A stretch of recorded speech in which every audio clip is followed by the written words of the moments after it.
Note to learner: this video provides content that will be hosted on the Ginnie Mae LMS in the near future. In this video, you will not be able to interact with screen content to include selecting pop-ups, launching resource hyperlinks, and answering knowledge check questions. Nonetheless, you will be presented with all of the content presented in the interactive e-learning training. Though the audio narration may request that you select items or buttons on the screen, please pause the video to read the content and then select play to continue with the video. When the video advances to a knowledge check, please pause the video and try to answer the question in your head. Select play to see the correct answer or answers to the question. Welcome! The purpose of this module is to present the requirements for pooling and investor reporting. Select objectives to learn what you will be able to do at the end of this training. Select Next to continue when you are finished.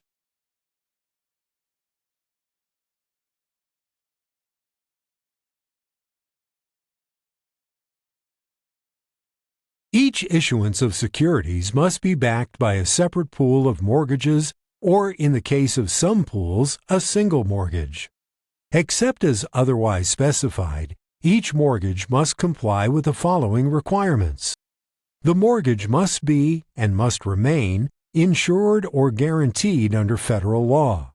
It must meet the specific requirements in the MBS guide. Finally, the mortgage must at all times comply with the requirements for obtaining and maintaining such insurance or guarantee. The insurance or guarantee must be maintained pursuant to the loan agency requirements. Select Statutes and MBS Guide to learn more. Select Next when you are ready to continue.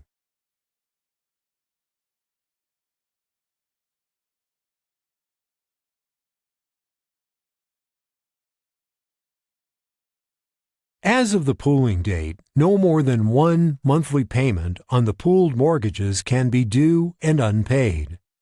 Single-family (SF) modified loans must also be current at pooling. For manufactured home loans, no loan may be more than 15 days delinquent, and each project loan and construction loan must be current as of the issuance date of the related securities. At the time the assignments to Ginnie Mae become effective, the pooled mortgages must not be subject to any security interest or encumbrance arising from any previous or future assignment, pledge, hypothecation, monetary pledge, or transfer of the issuer's right, title, and interest in and to the mortgages. Select Next to continue. You may recall there is distinction between the two Ginnie Mae MBS programs besides their payment mechanism and payment date.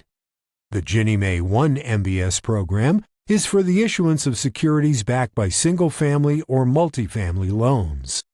The Ginnie Mae 2 MBS program is for the issuance of securities backed by single-family loans, MBS, and also contains special provisions for the issuance of HMBS. As noted in the MBS Guide, Chapter 9, Part 3, each pool and loan package must meet the following requirements around the number of issuers per pool, first payment date, maturity date, and number of loans. Let's examine how each Ginnie Mae program handles the pool and loan package requirements. Additional requirements and exceptions, if any, for particular pool types can be found in the MBS Guide, Chapters 24 through 32 and Chapter 35. These chapters also contain additional mortgage loan requirements. Select each requirement for a comparison to learn more. Select Next to continue when you are ready.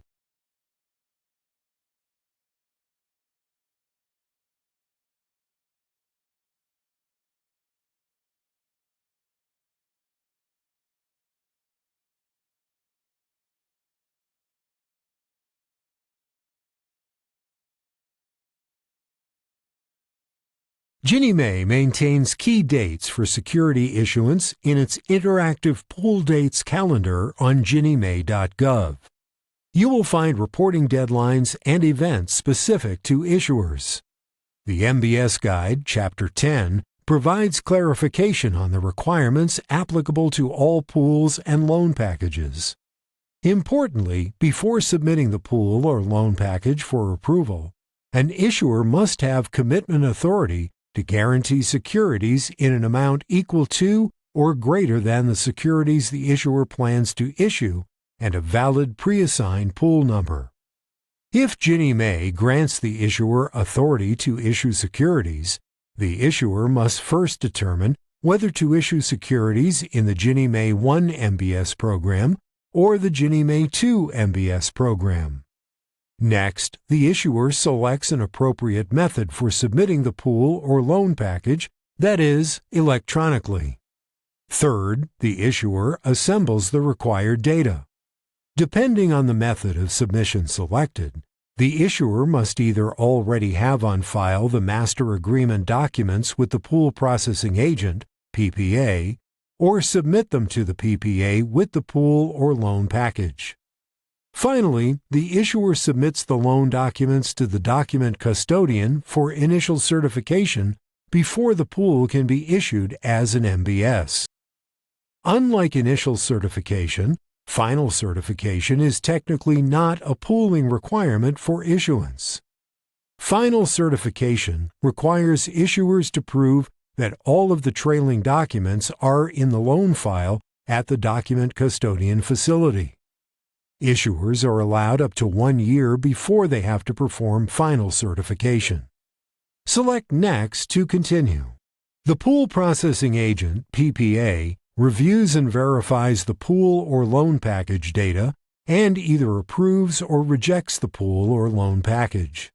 If the documentation is acceptable and the pool or loan package is approved, the PPA instructs the Central Payment and Transfer Agent, CPTA, to prepare for issuance of the securities. The PPA and CPTA roles are basically performed as electronic edits inside the system with very little human involvement unless the edits kick pools out for some infraction. Their roles support the securitization platform for Ginnie Mae and oversee the process to ensure all pooling, issuance requirements are met. Within 12 months following issuance of the securities, the issuer must provide all documents necessary for final certification by the document custodian for each mortgage listed on the Schedule of Pooled Mortgages, Form HUD 11706, or the Schedule of Pooled Participations and Mortgages, Form HUD 11706H, all documents necessary for final certification by the document custodian. Note, the 11705 and 11706 forms are used for all forward market pooling MBS. The 11705H and 11706H forms are assigned specifically for the reverse market HECM loans pooled into our HMBS. Select Next to continue. Now, check your understanding.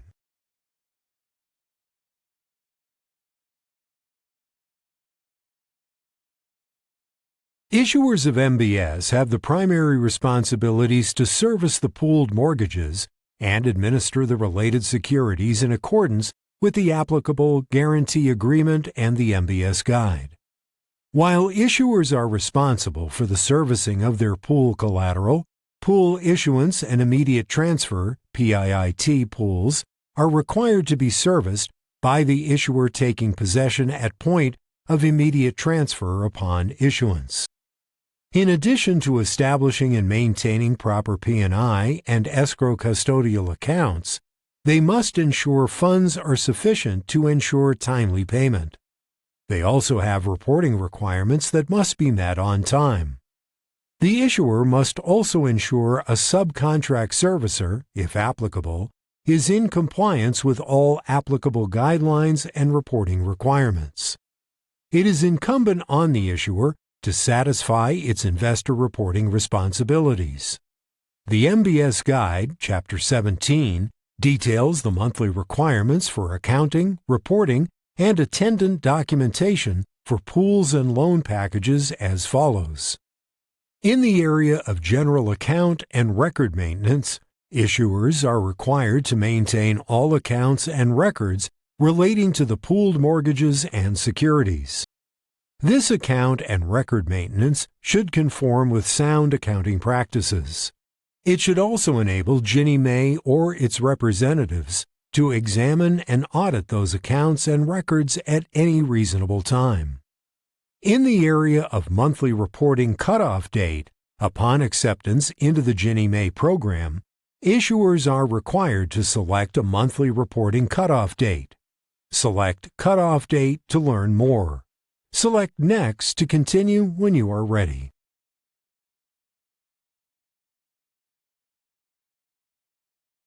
Each issuer must execute and submit an electronic data interchange system agreement, which must be received and acknowledged by the Ginnie Net Customer Service Unit prior to gaining access to the Ginnie Mae systems needed to report and certify the monthly pool and loan data. Each issuer must obtain access to the Reporting and Feedback System, RFS, to comply with the reporting and certification requirements. Issuers are required to report to Ginnie Mae the RFS Issuer Monthly Report of Pool and Loan Data. Data is due by 7 p.m. Eastern Time on the second business day of each month. After processing the reported monthly pool and loan data, RFS will provide the issuer with feedback relating to certain exceptions to the data. Issuers are responsible for correcting or otherwise updating any inaccurate information to their corresponding pool, loan package, and loan data submitted in RFS. Select Next to continue. Turn your attention now to the monthly certification requirements. For each monthly reporting period, each issuer is required to certify the monthly pool and loan data reported to Ginnie Mae. This certification must be completed using the monthly reporting certification screen located within the RFS. This certification may be done as early as the 10th business day of the month, but no later than 7 p.m. Eastern Time on the 14th business day of the month. Any changes or corrections will require the issuer to recertify the pool and loan data no later than the 14th business day of the month. Select Next to continue. Now, check your understanding.